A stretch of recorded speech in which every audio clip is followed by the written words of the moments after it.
गायत्री मंत्र जिसमें 24 वर्ण है, तत्सवितुर्वरेण्यम से लेकर प्रचोदयात पर्यंत।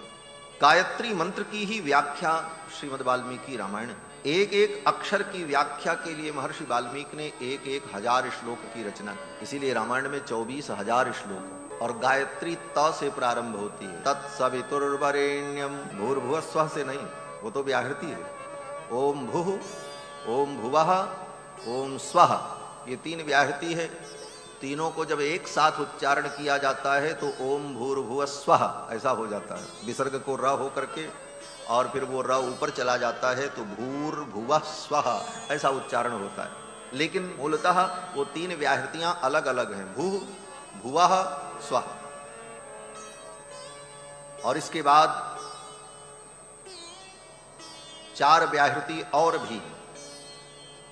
इन तीन को, उन चार को मिलाने पर सात व्याहृतियां होती हैं। ओम भूः, ओम भुवः, ओम स्वः, ओम महः, ओम जनः, ओम तपः, ओम सत्यम। लेकिन गायत्री मंत्र, बोले गायत्री मंत्र तो तत्सवितुर से प्रारंभ होता है।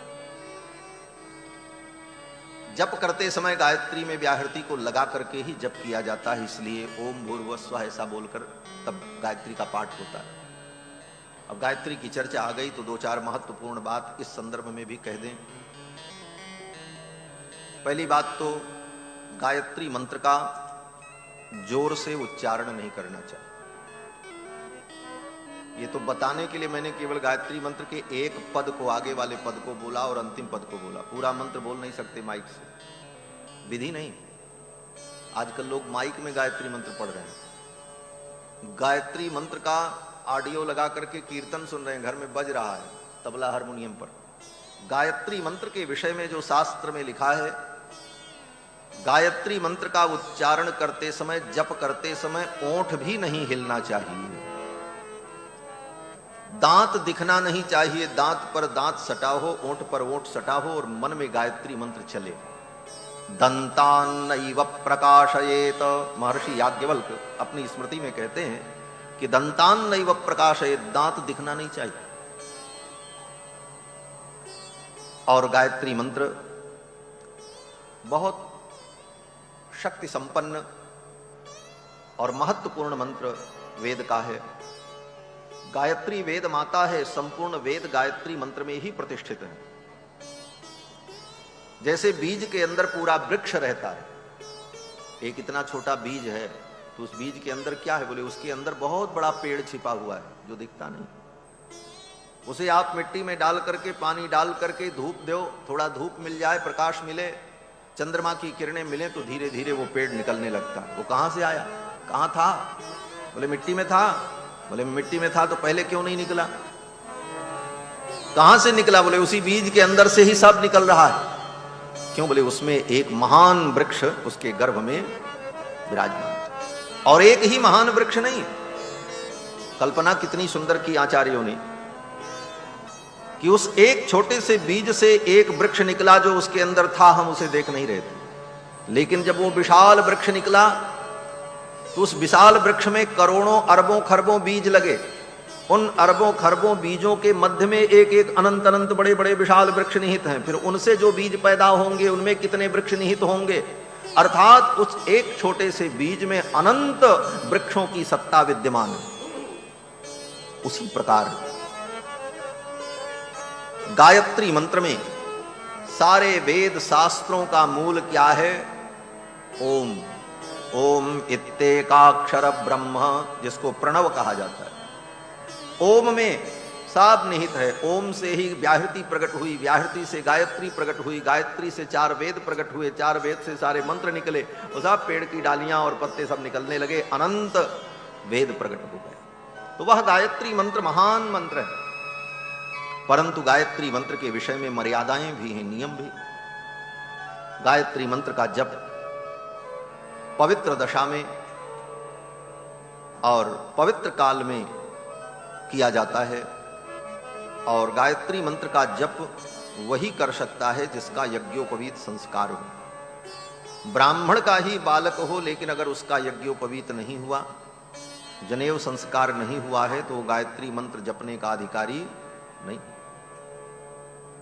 ब्राह्मण की पत्नी ब्राह्मणी हो, वो ब्राह्मणी वंदनीय है, उस ब्राह्मणी के चरणों में प्रणाम करके आशीर्वाद प्राप्त किया जा सकता है, वो ब्राह्मण की पत्नी है, परंतु गायत्री मंत्र जपने का अधिकार उसको भी नहीं। गायत्री मंत्र केवल पुरुषों के लिए, और उसमें भी जिनका यज्ञोपवीत संस्कार हो। ये सारे विधान गायत्री छंदसाम मातर ब्रह्म योने नमोस्तुते। आजकल लोग बच्चों को गायत्री मंत्र याद करा देते, और स्वामी जी आए, गुरु जी आए तो बड़े गौरव से कहते हैं, स्वामी जी हमारे बच्चे को गायत्री मंत्र याद है, बेटा सुनाओ। तो बच्चे ने सुनाया, सोचते बड़ा अच्छा काम किया। बोले उससे तुम पाप करवा रहे हो, उससे तुम पाप करवा रहे हो, गायत्री मंत्र का उच्चारण करा के उसके संस्कार बिगाड़ रहे हो। उसे भगवान का कीर्तन याद कराओ और श्लोक याद कराओ, कृष्णाय वासुदेवाय हरे परमात्मने प्रणतक्लेशनाशाय गोविंदाय नमो नमः, विष्णु सहस्रनाम याद कराओ, जो उसका अधिकार है। और उससे गायत्री मंत्र बुला करके सोचते हैं बड़ा पवित्र काम कर दिया। पवित्र काम नहीं किया, अभी तो उसे दोष लग गया। अनधिकृत व्यक्ति अनधिकृत कार्य करता है तो उसे दोष लगता है। यज्ञ यागादि समस्त कर्म, सारे वेद मंत्र सब कुछ अच्छे हैं, सब कल्याण के लिए ही बने हैं हमारे आपके, लेकिन किसके लिए क्या है यह भी जानना बहुत जरूरी है। सबके लिए सब कुछ नहीं है। हर मंत्र के, हर विधान के अलग अलग अधिकारी हैं, और अपने अपने अधिकार के अनुकूल उनका उपयोग करना, यही धर्म की एक व्यवस्था है। जैसे मेडिकल स्टोर की सारी दवाएं बहुत अच्छी होती हैं, और सब दवा प्राणियों के कल्याण के लिए बनी। मेडिकल स्टोर में जितनी दवा है वो किस लिए बनी? लोगों के दुख दूर करने के लिए। अब सारी दवाएं दुख दूर करने के लिए बनी हैं, और मेडिकल स्टोर में भरी हैं हजारों दवाएं। अब आपको कोई दुख हो गया, कोई परेशानी हुई, तो आप अगर ऐसा सोच लो कि भाई मनुष्यों के दुख को दूर करने के लिए ही ये दवा बनी है, और हमको दुख है तो हम कोई दवा उठा के खा लें। चले गए और कोई दवा ले ली, बिना जाने समझे खा लिया, परिणाम क्या होगा? बोले दुख तो दूर नहीं होगा, हो सकता मर ही जाओ, उल्टा ही कल्याण और काम बिगड़ जाएगा। तो वो मेडिकल स्टोर की दवा कल्याण के लिए बनी थी, लेकिन उसने आपका कल्याण नहीं किया। क्यों नहीं किया? बोले क्योंकि आपके लिए वो थी नहीं, और आपने उसका उपयोग किया, इसलिए उसका उल्टा प्रभाव हो गया। उसी प्रकार वेद शास्त्र के जितने विधि विधान हैं सब कल्याण के लिए ही हैं, और प्राणियों के कल्याण के लिए, लेकिन किसके लिए क्या दवा है ये जानना जरूरी है। ये कौन बताएगा?